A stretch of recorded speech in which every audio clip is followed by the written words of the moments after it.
Hey Waffle Gang, I do hope you're well. My name is Mark and today we're checking out some more Reddit stories, and if you do love a Reddit story, why not consider hitting that like, subscribe, maybe that notification bell too, and let's crack on with today's first story.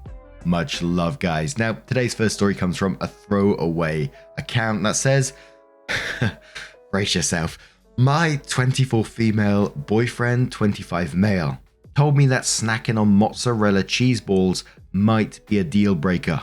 What should I do? Throwaway account because my boyfriend knows my personal Reddit account. Hey Reddit, so I'm in a very weird situation and don't know how to proceed. I'm hoping to get some insight from people who don't know us personally because this is really embarrassing for me.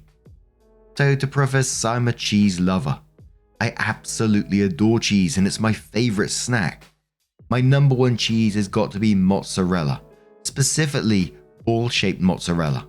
The texture and flavor are so good, especially with a little salt sprinkled. I buy those Belgioso packs of mozzarella balls. Apologies about the pronunciation there.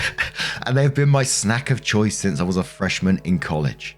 They were easy and convenient to keep in my mini fridge for a quick, cheap, and easy bite. My boyfriend and I have been dating for 3 years now, and we recently moved in together. He's known about my love for cheese since our first date. He took me to a restaurant and we ordered like 3 charcuterie boards. I don't think he knew what he was getting into with my snacking, and he probably didn't expect to see me eat mozzarella balls on the daily. I thought he was fine with it, but now he's making an issue out of it, and I don't know if I should stop. His specific issue is the shape of the cheese. He tells me that seeing me eat ball-shaped cheeses makes him uncomfortable.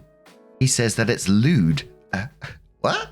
And I quote, seeing me pop a wet cheese ball in my mouth makes him think of having another man's balls in my mouth. Lord, oh Lord. Yeah. I was really confused and I told him that I don't think this is that big of a deal and that it's literally cheese, but he told me the imagery still grosses him out. I thought we could work through this, but after a while, he said it might be a deal breaker if I don't stop. Afterwards, he left for work. During the argument, he said he doesn't care if I eat mozzarella cheese, but he just wants me to eat it string or shredded instead. I know this is so high maintenance of me, but mozzarella balls are just my favorite snack. The texture, the taste, it's just so good. I like shredded cheese and string cheese, but they just aren't the same. I'm thinking I should maybe buy the smaller mozzarella balls that Belgioso sells and hope they won't bother him. But if I feed into this, could it reinforce this mindset he has? I don't know what to do. I want to make him comfortable, but this feels really controlling and unnecessary. Not to mention, I don't really want to give up on my favorite snack. He's a great guy, and I know this post isn't doing justice, but I just want to know if this is a red flag from him, or if putting my foot down on this is unreasonable. Thank you in advance to anyone who reads this and offers me some advice. Now, I came into this post thinking, maybe OP's like eating way too much cheese, so it might be a health issue, or maybe boyfriend's got like a texture issue to do with it. But the dude thinking that it's lewd and you're having another man's balls in your mouth, I'm trying to wonder how that even crosses his mind. She's chewing on these things. It's making me wince just thinking about it. And to put this simply, this isn't a you problem. This is very much a him problem. And you just need to ask, what the hell's going on here? There's clearly, so it's not about the cheese, is it? It's got to be about something else. Just sexualizing around food with balls. If it's not going to be the cheeses, it's going to be bloody banana, cucumber, anything sort of cherry tomatoes. And if someone gave me that kind of ultimatum, my first question would be, why? And if they can't give you a straight answer and tell you exactly what's going on, that is pretty much the end. But I kind of feel it's going to go down that path of, he needs to be talking to someone about what's going through on his mind, because you certainly shouldn't stop what you enjoy eating because of this.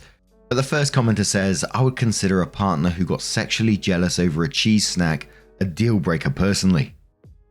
Another commenter says, guy sounds like a weirdo to be honest. Equating mozzarella balls with another man's testicles is the stretch of the century. He needs therapy. Another commenter quotes and says he says that it's lewd and that, I quote, seeing me pop a wet cheese ball in my mouth makes him think of me having another man's balls in my mouth, and then says, I'd break up with a man just for having the unearned confidence to say this collection of words literally ever. Another commenter says if you stop eating mozzarella cheese balls to make him comfortable, he's just going to think good.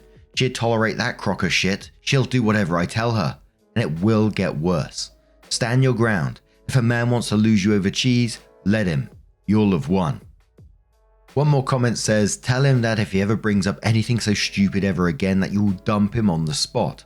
His issues with you eating cheese are his to deal with in therapy, and he needs to keep any thoughts or feelings he has on the subject to himself permanently, or this relationship needs to be over. Frankly, I could not see a person the same after they said something so idiotic, and definitely would not fuck him. So OP came in with their update and said, hey guys, I hope I'm doing this update thing right. I've never made one before, so I'm just trying to copy what other people in this sub have done. Was debating posting this update or not, but seeing just how many people saw it and became invested in my snacking made me want to give anyone who is still interested a little bit of closure. First of all, I wanted to thank you all for your time you spent with me.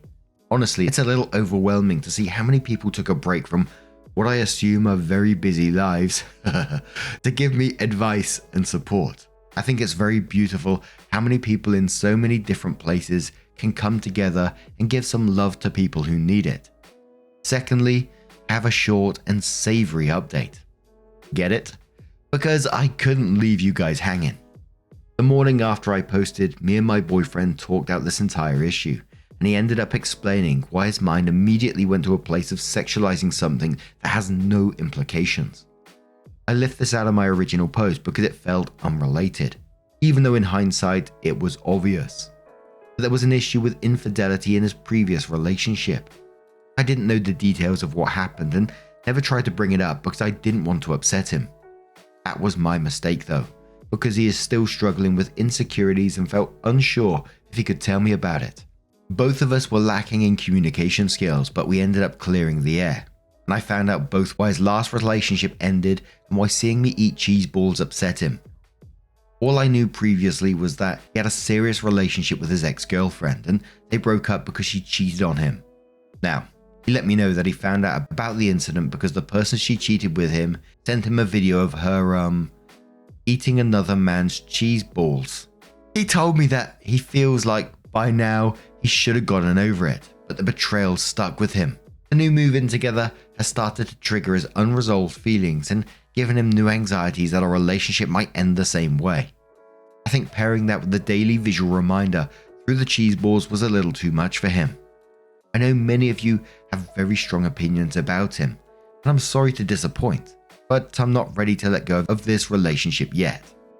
During our conversation, I let him know that I didn't like the direction that he was going with his ultimatum because it felt controlling, and I told him I wouldn't tolerate another incident like this in the future.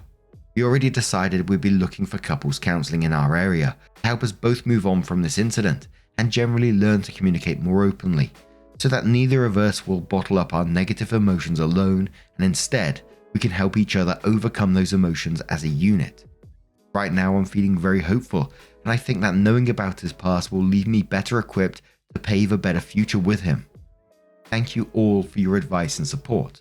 I think that without your perspectives I might have just given up on my cheese, and the two of us would continue to hide our emotions without realizing that we need to open ourselves up to more communication if we want to stay confident in both ourselves and each other. P.S. An extra thank you to everyone who gave me recipes and new cheeses to try. And I think, if you're going to stay in this relationship, absolutely fine. It's not my relationship. I think personally for me, if I heard those words, I would struggle to move past it. Because as we said in the first part, it's not about the cheese balls. But I think at the same time, you said, you're going to do couples counseling. But I think more importantly, he needs that individual counseling at the same time to get him past what he's gone through. And I do apologize for, chuckling through parts of this story. You talk about wet cheese balls, I'm going to laugh. I'm a big kid, but there is someone on the end that's gone through the heartache, gone through the cheating, the infidelity, and now has issues to do with it, which I do hope that they do get that help for, are able to move past it etc. Because I always say, even if this relationship doesn't work, those things will get carried on to another relationship. So, it needs to be resolved one way or the other. As always, never an excuse for the behavior, but I hope it does get resolved. But now, I'm going to turn this one to you guys. I've got a real craving for cheese now. But let us know your thoughts on this one, and let's move on to another story from Abject Tax 5584, and says, "Am I the arsehole for telling my friend his game is stupid? I'm 23 female, he's 23 male. He's my friend and has been since elementary school. He's gay, so there's nothing romantic between us either. Our friend group is very active, but he's not anymore. He's now disabled and unable to do most activities we used to do because he can't walk long distances and his dominant arm gives him problems. He was in an accident at his workplace. He was very depressed for the longest time and still struggles with things. It's been over a year since the accident. While he's not depressed in general anymore, he does get sad when we go on our trips without him, and he doesn't have good self-image anymore. He's a very handsome guy, and any man would be lucky to have him. But he thinks because he's disabled and his income is disability, that he's not fit to date anyone. Anyone real, apparently. Around the time he started feeling less depressed, his sister got him into video games, which none of us in our friend group are into. We like being active, not pretending to be. But a few months ago, he got this one popular game and it really turned things around for him. Namely the fact that you can date other characters, which is weird to me. He's grown very attached to this game and tries to talk to us about it. A couple in the group act interested, the rest of us just don't really care. I tried to talk to him about getting out into the real world again, but he doesn't seem interested. Well, once again, he tried to talk about this game and this character he really likes, and I finally had enough. I told him no one cares about a stupid game and he needs to find someone real and experience the world however he can again. No one else said anything and he left to get an Uber home. One of our friends tried to offer him a ride, but he just quietly denied and left. We all went home after and I got back to find he left our group chats and blocked me. I don't know if he's blocked the others as well. He left me one last message saying, "That game is the only way I can feel like a normal person again. I'm not disabled. I can walk as long as I want. I explore everything it will allow me without my body hurting. Character might not be real, but he looks at my character in ways I wish I could be looked at. I only get looked at with pity anymore. He doesn't see that. No one I meet in that game does. So forgive me for finding something that brings me joy. It can't replace real life. Character can't replace the love and touch of a real person, but it gets as close as I'll ever get." Our friendship group had mixed emotions about the whole thing, but when I ranted to my sister about it, she got indignant and told me that I messed up big. She said I was a jerk for making him feel more isolated and for not entertaining him talking about that dumb game. I told her I just wanted him to experience real life and real people instead of focusing on that stupid game, but she hung up. Maybe I was harsh, but am I really the arsehole? In the relevant comments, Financial Note says yes, you're the arsehole. I do agree with the sentiment that he would be better off experiencing the real world, but that was extraordinarily harsh to him. It's a coping mechanism for him, and to some extent, it has helped him to get out of a funk. I would have just gently encouraged him to get out there and supported that in any way possible. And just make sure you offer that to him so he knows he's still wanted by you and the rest of the group. That being said, granted it's something to get him talking again, but it's just a matter of boundaries. I hope that he can recognize that the rest of you want to talk about other topics, and that you all want him involved to the extent he can/will. He does need to choose for himself to get out there in the real world, and I think the best thing the people in his life can do for him is encourage and be there. Speaking harshly like that had the opposite effect, and only encouraged him to retreat into his virtual self. Opie said, "It's not that he dominates conversations talking about his games, or specifically this one. I just get tired of hearing about it when he does.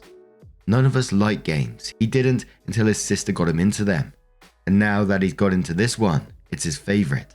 I think it's ridiculous that he goes far as to hang out with us, but still thinks he needs that game to get over what happened. We tried talking to him about doing some things with us, and he tries, but he can't do as much as he used to. I wish his sister hadn't got him into gaming. It ruined him.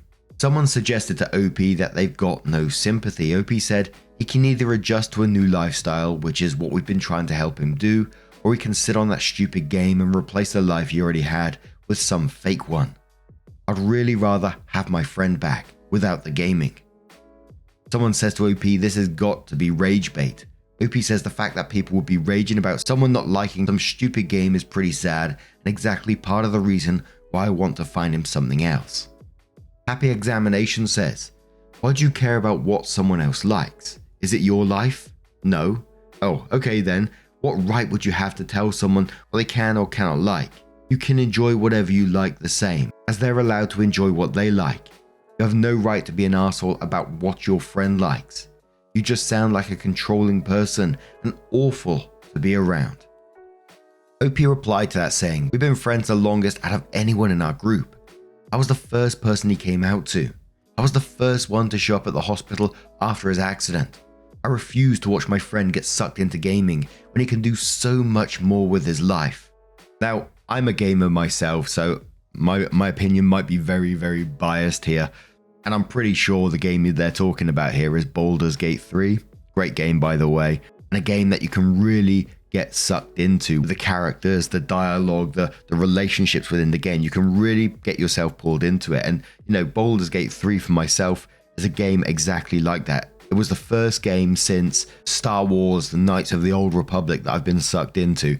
And, you know, you really get into it sometimes. Just like reading a book or whatever. And it feels like your friend is using this in a way to cope with what's going on in his life. I think in the ideal situation, there's going to be a balance of both. But this is something he's into, and you can't humor him to just listen to what he's really enjoying at the moment. You know, he's struggling with everything else. You say your friend group is very active, and he's unable to do the activities you used to. You know he was depressed, and when he starts showing signs of positivity in his life, you basically shit on it. And I just felt like the whole post just screams at me, you don't understand gaming, you don't want to understand gaming. The line where I saw, we like being active, not pretending to be, pretty much said it all for me. So then a user came into the post called Sister of Gaming Rage, who was claiming to be OP's sister. It says, hey sis, thanks for calling to rant about this so I could come look it up and see for myself. It's been fun, and I can't wait to see a friend's sister sees this on TikTok so I can laugh about it when she goes to tell me about it. So to elaborate for anyone who may see this, our parents were raised in that D&D is devil worship way of thinking, and they instilled it into her with video games. My friend, the older sister of the friend that this is about, loved games, and so when she and I would babysit the younger two, I would watch her play games their uncle loaned her, including the first two in the series, Baldur's Gate. So when the new one came out, she got it for him to help him have something to do. And once he got over being embarrassed, he loved it a lot. He likes to hang out with his sister sometimes, and I'm with her a lot, so I get to hear about this game. So don't worry, he has 4 ears to listen. He gets so cute when he talks about Gale, which is an in-game character, and we tease him about needing to find a bearded guy with a cat all the time. It warms my heart to see so many people jumping to his defense. I wish I could say that about the rest of the group, but I never knew them that well to know if they are sincere with him and his feelings and listening to him. But once things have calmed down, I will try to tell him about this thread.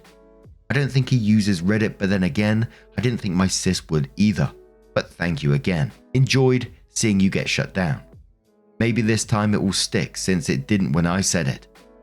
By the way, when I called to tell Tabby, she said I should mention that Gale would still love Mark even if he was disabled in the game. Just the way he is, so that says more about you. Call me later. And for the people offering to play games with Mark, thank you. I will tell him about that when I mention the thread after things calm down. But I don't know if he'd reach out to anyone. He's always been shy and Sis had pretty much been his only friend. So this is an adjustment for him, as much as his being disabled has been. But I'll share this and maybe he will. But I think also just knowing people just looking out for him will be more than enough. OP did respond to the comment and said, you're not my sister, but nice try. And then someone asked if OP called yet, and OP said no phone call yet, but if she does, I plan on making sure she knows I won't let this one slide, and I will. I know he likes Gale a lot. He says he's the only one he can't be mean to. It makes me happy. He seems to have picked a good character to maybe judge a future boyfriend on. So around 8 days after the original post, OP makes an update and says, so this was rejected by the group, I think. I don't really know how that works, so here it is for anyone who might see or care. I'll start this off by saying to everyone who was rooting for my sister in the comments, that was not her.